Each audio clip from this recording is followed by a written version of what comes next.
अस्सलाम वालेकुम रहमतुल्लाहि व बरकातुहू। कैसे हो दोस्तों? सब लोग ठीक ठाक हो? लॉकडाउन के बीच काम वगैरह सब कुछ बंद है यार। रूम पर काफ़ी बोरियत हो रही थी। वैसे भी आज लगभग 20 दिन हो गए हैं। यहाँ पर मैं सऊदी अरब में हूँ तो सब कुछ पूरी तरीके से बंद है, तो जिसके लिए सिर्फ रूम में पैक होना ही पड़ेगा। क्या कर सकते हैं। और आप लोगों को मैं बताता चलूँ कि पालघर 2 दिन पहले जो घटना हुई पालघर की, जो 2 साधुओं को लिंचिंग किया गया है, जिसके ऊपर मीडिया अपना जो दिन रात अ, चला रहा है, प्रोपेगेंडा जो चला रहा है, एक समुदाय को टारगेट कर रहा है, खासकर कि कुछ चैनल्स वाले तो बाकायदा उसमें नाम ले रहे हैं कि शोएब मार। लेकिन उसको जो अभी ऑल्ट न्यूज़ ने उसको वेरीफाई किया कि वो न्यूज़ फेक है, झूठी है। उसको कहा जा रहा था कि अरे यार बस कर, मत मार। उसको शोएब मार बना दिया गया। तो आप लोग समझ सकते हैं कि क्या हालात हैं देश के, क्या चल रहा है मीडिया में, क्या कर रही है दोगली मीडिया। इससे आप लोग पूरी तरीके से वाकिफ हैं, उसको कुछ कहने की जरूरत नहीं है।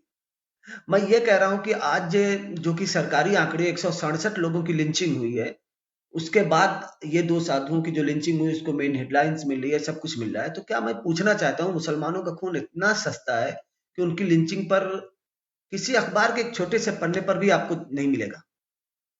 तो ऐसा दोगलापन, ऐसा व्यवहार क्यों किया जाता है मीडिया की तरफ से, मुझे समझ में नहीं आ रहा है। कि एक तरफ कहते हैं कि सभी हिंदू मुस्लिम सिख ईसाई आपस में सब भाई भाई, और दूसरी तरफ मुसलमानों के खून पर, लिंचिंग पर एक आवाज नहीं उठती किसी की। और मैं ये नहीं कह रहा हूं कि वो लिंचिंग सही थी। लिंचिंग किसी की भी हो, दिल दुखाने वाली, दिल दहलाने वाली होती है। इतना ज्यादा फ्रस्ट्रेट करती है कि 2-4 रात नींद नहीं आती है। वो कोई भी इंसान है, बतौर इंसान आपको दुख, आपको दर्द होगा किसी के मरने पर, लोगों को मारने पर। यहाँ तक कि पानी तक नसीब नहीं होता है, इंसान ऐसी मौत मरता है वो नाकाबिले बर्दाश्त। लेकिन फिर भी उसे अगर आप धर्म से जोड़ते हैं तो ये मेरे लिए बाइस शर्म है। बहुत शर्म से डूब मरना चाहिए। वो लोग भी वकालत कर रहे हैं, वो लोग भी आवाज उठा रहे हैं लिंचिंग की। जो कि तबरेज अंसारी मामला हो, चाहे जो शंभू रेगन ने किया था अब राजुल के साथ वो मामला हो, या फिर इखलाक की बात की जाए, या तो फिर पहलू खान की बात की जाए, जिस पर लोग हंसते थे, जिसका लोग मजाक उड़ाते थे, हंसते थे और कहते थे बहुत अच्छा हुआ, वो लोग आज रंडी रोना रो रहे हैं यार। कहना तो नहीं चाहिए, वो लोग रो रहे हैं। मुझे बहुत ताज्जुब हो रहा है, बहुत ही हैरत में मैं हूँ। उन लोगों का भी दुख होता है। आज मुझे पता चला 167 कुर्बानियां क्यों दी गई यार। इखलाक पहलू के बाद ही ऐसा कुछ हो गया होता, इन लोगों को एहसास तो होता कम से कम कि देश में क्या हो रहा है। जब देश की बड़ी बड़ी जानी मानी हस्तियां, प्रोफेसर, यहाँ तक कि अवार्ड, पद्मश्री अवार्ड से भी सम्मानित लोग, जब नरेंद्र मोदी को खत लिखा था, चिट्ठी लिखी थी कि देश में लिंचिंग चल रही है, ये गलत है, आप इसके ऊपर कार्रवाई कीजिए, तो उनके ही ऊपर राजद्रोह का केस दर्ज हो गया था। मेरे पास पेपर की कटिंग भी है, मैं पोस्ट भी करूंगा इस वीडियो के बाद। उनके ऊपर राजद्रोह का केस दर्ज करने के लिए कहा गया था। आप लोग समझ सकते हैं, लिंचिंग का विरोध करने वालों पर राजद्रोह का केस। और आज जब पालघर में हुआ तो उसमें सबसे ज्यादा अभी तक जो 104 लोग पकड़े गए हैं, धर्म की बात नहीं है यहाँ पर, मैं धर्म को पूरी तरीके से निष्कासित करता हूं, लेकिन जो लोग पकड़े गए हैं उनमें से मुसलमान नहीं है। और सुनने में तो यहां तक आया कि कुछ उसमें से भाजपा के कार्यकर्ता भी हैं।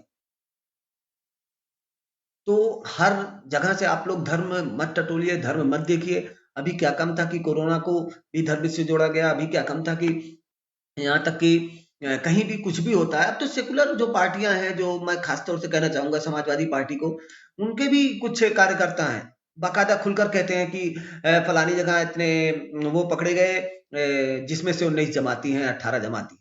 बहुत ही शर्म से, बहुत ही शर्म आती है। अभी तक इतना पूरे हिंदुस्तान में इतने हजार कोरोना जो केस हुए हैं, उनमें से चंद ही जमाती, मुश्किल से 10 या 15 जमाती उसमें कोरोना पॉजिटिव पाए गए हैं, बाकी सबकी रिपोर्ट निगेटिव आई है।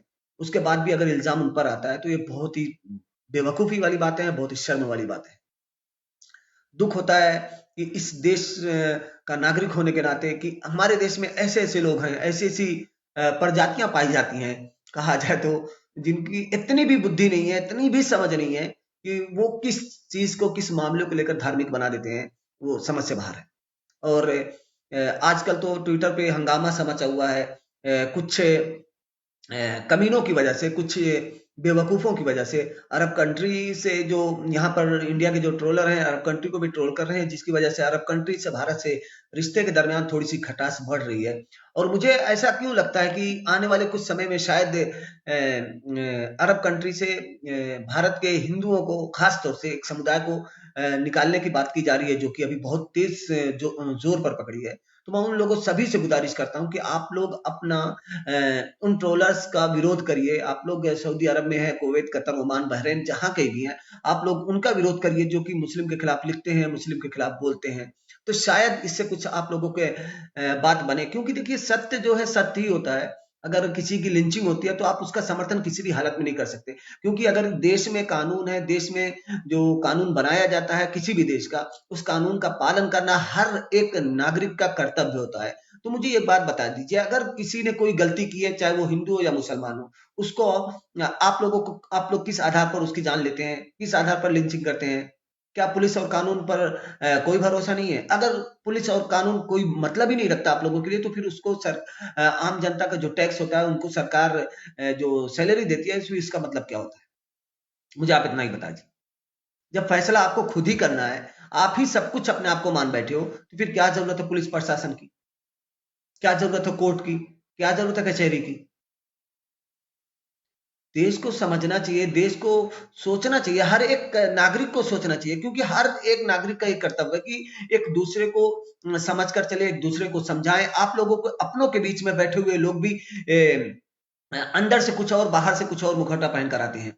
मैं खास तौर से नाम तो नहीं लूँगा, लेकिन मेरे भी दोस्त हैं, बहुत सारे ऐसे लोग हैं, मेरे दोस्तों के दोस्त हैं जो कि अगर सामने रहते हैं तो अच्छी-अच्छी बातें कर लेते हैं, बहुत अच्छा है, ऐसा है, वैसा है। लेकिन जब कहीं मामले होते हैं, मैंने कई पोस्ट देखी है, मैं अपने कुछ दोस्त मेरे साथ जो क्रिकेट खेलते थे, मैं उनकी बहुत सारी पोस्ट देखकर हैरान हो जाता हूँ कि वो लोग मुस्लिम के खिलाफ इतना ज़्यादा नफ़रत, इतनी ज़्यादा ज़हर उगलते हैं कि मैं परेशान हो जाता हूँ कि ये मुझसे मिलते वक़्त भाई और भाईजान करके बात करते हैं। और उस वक़्त मुझे हैरानी होती है जब उनकी पोस्ट देखता हूँ, यकीन नहीं आता आँखों पर कि ये वही लोग हैं। तो इस नफ़रत भरे माहौल को प्लीज़ ख़त्म करने के लिए मैं सभी से गुज़ारिश करूँगा कि आपस में मोहब्बत बाँटिए और आपस में लोगों की मदद कीजिए। ज़्यादा से ज़्यादा लोगों को जोड़िए अपने आप से ज़्यादा लोगों तक अपनी अच्छाई को पहुँचाइए। नफ़रत तो हर कोई बाँट रहा है, थोड़ा-सा प्यार बाँट लो मेरे दोस्त। शायद इससे कि हमारे देश की जो नफ़रती माहौल है वो कुछ कम हो जाए। और सबसे ख़ास बात मैं ये कहना चाहूँगा कि जो लोग फ़ेसबुक और ट्विटर जो भी इस्तेमाल करते हैं, प्लीज़ जो फ़ेक न्यूज़ होती है, जो अफ़वाह होती है या क कार्टून टाइप का जो कुछ भी होता है, उसको आप लोग शेयर ना किया करें, बड़ी मेहरबानी होगी। और दूसरी चीज़ जो इस्लाम के मुतालिक है, जो अ अ, फ़िरका-फ़िरका लोग खेल रहे हैं, आजकल मैं देख रहा हूँ फ्री हैं लोग। और अब तो माशाअल्लाह रमज़ान भी आने वाला है, 2 दिन बाद शुरू हो जाएगा। तो कुछ लोग 8 रकात तरावी को लेकर, कुछ लोग 20 रकात तरावी को लेकर एक-दूसरे का मज़ाक उड़ाएँगे, तो प्लीज़ इस सब चीज़ों से बचें। ये सब जो आप लोग कर रहे हैं ना, इन सब का अज़ाब ये कोरोना की शक्ल में आया है। आप लोगों को बताता चलूँ कि ये कोरोना कोई वो आम चीज़ नहीं है, इसे पूरी पूरी दुनिया का, मैं अपनी ज़िंदगी में पहली बार ऐसा देख रहा हूँ कि दुनिया के सारे कारोबार ठप हो चुके हैं। इंसान दूसरे इंसान को, यहाँ तक कि बाप बेटे से नहीं मिल रहा है, बेटा बाप से नहीं मिल रहा है। अभी जल्दी एक न्यूज़ आई थी दिल्ली की कि एक बाप की कोरोना से मौत हो जाती है, तो बेटा उसका संस्कार करने से इनकार कर देता है। इससे ज़्यादा शर्म की बात और कोई नहीं हो सकती। तो आप लोग क्या समझ रहे हैं कि ये सब कोरोना जो है एक कोई मामूली चीज़ है या अज़ाब है, ऊपर से आया, अल्लाह की तरफ से भेजा गया अज़ाब है। कश्मीर जब बंद था, लॉकडाउन चल रहा था कश्मीर में, तो लोग हँसी-मज़ाक उड़ा रहे थे। लोग कह रहे थे कि बहुत अच्छा हो रहा है, उन लोग के साथ ऐसा ही होना चाहिए। और आज जब पूरी दुनिया में ये लागू है, तो लोगों को एहसास हो रहा है कि हम भूखे हैं, प्यासे हैं। हमें लॉकडाउन से परेशानी हो रही है। हमें यहाँ तक कि उनको लॉकडाउन के बाद भी उनके यहाँ मिलिट्री लगी थी, हमारे यहाँ तो पुलिस लगी रहती है, 1-2 पुलिस, वहाँ पर मिलिट्री लगी थी। और सीधा सूट साइड का ऑर्डर था। और उन लोगों को इंटरनेट सुविधा भी छीन ली गई थी। आप लोग ज़रा सोचिए, आप लोग के पास तो इंटरनेट, हम लोग बैठकर कुछ नहीं तो गेम खेल लेते हैं, कुछ नहीं टाइम पास के लिए ट्विटर, फेसबुक चला लेते हैं, लेकिन उनसे तो इंटरनेट तक की सुविधा छीन ली गई थी। क्या वो दुआ नहीं दे सकते? क्या वो बद्दुआ नहीं कर सकते? जब किसी की सुनने वाला कोई नहीं होता तो ऊपर वाला ज़रूर सुनता है। और मेरा जहाँ तक अनुमान है कि ये कोरोना कश्मीर से की दुआ जो अर्श तक को हिला दी, और आज पूरी दुनिया उसको भोग रही है। काश समय से रहते लोगों ने आवाज उठाई होती और उस अत्याचार के खिलाफ लड़े होते तो शायद ये दिन देखना ना पड़ता। फिर भी जो हो गया सो हो गया। अब आगे के लिए मैं आप लोगों से कहता चलूं कि किसी के अंदर यार प्लीज नफरत मत बांटो। अब भी लोग पोस्ट कर रहे हैं, पुलिस कड़ी से कड़ी कार्रवाई कर रही है कि जो भड़काऊ बयान देगा, जो भड़काऊ बात करेगा या पोस्ट करेगा, उसके ऊपर कड़ी कार्रवाई की जाएगी। मैं आज देखा दीपक शर्मा लाइव आया था, वो ऐसा कुत्ता इंसान, ऐसा गंवार इंसान मुसलमानों के जमातियों के खिलाफ ऐसी ऐसी बुरी बुरी बातें बोल रहा था, भड़का रहा था लोगों को, लेकिन पुलिस की कोई कार्रवाई नहीं। तो ये उसकी पहली पोस्ट नहीं है, उसकी पहली लाइव नहीं है, उसकी मैं हजारों लाइव देखा हूँ और हमेशा मैं टैग करता हूँ पुलिस को, लेकिन उसके ऊपर कोई कार्रवाई नहीं होती क्योंकि उसके ऊपर बीजेपी का हाथ है। और अपने देश में आप लोगों को पता है कि जहां भाजपा जिसकी भी पार्टी सत्ता में हो, उस पार्टी के कोई भी बंदे एक छोटे से नागरिक को भी पुलिस हाथ लगाने से डरती है क्योंकि उनको अपनी नौकरी की फिक्र होती है।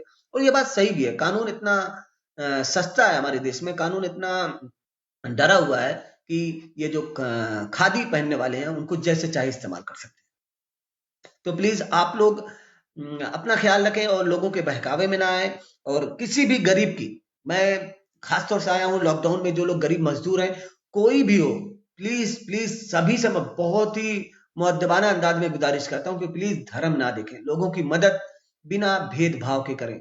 जो लोग भूखे हैं प्यासे हैं, क्योंकि इस्लाम हमें ये सिखाता है कि अगर कोई भूखा, आपका पड़ोसी भूखा है, उसमें कहीं भी नॉन मुस्लिम या मुस्लिम की बात नहीं है।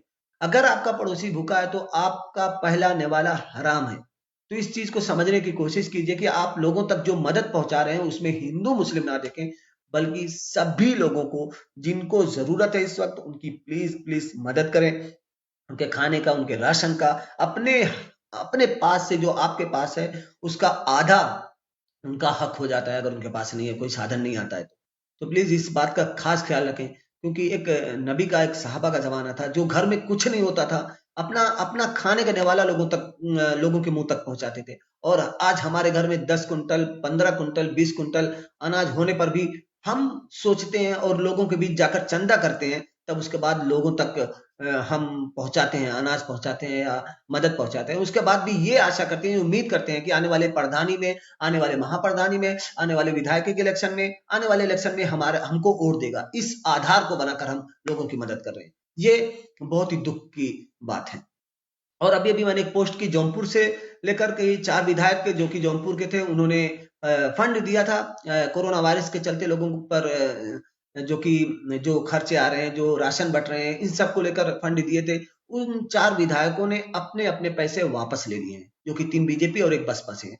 तो जौनपुर वालों को सोचना चाहिए कि ऐसे विधायक चुनते समय आगे आने वाले इलेक्शन में इस बात का ख्याल जरूर रखेंगे। और ज्यादा देर तक तो लाइव नहीं रह सकता क्योंकि शाम का वक्त है, खाना बनाने का टाइम भी हो रहा है।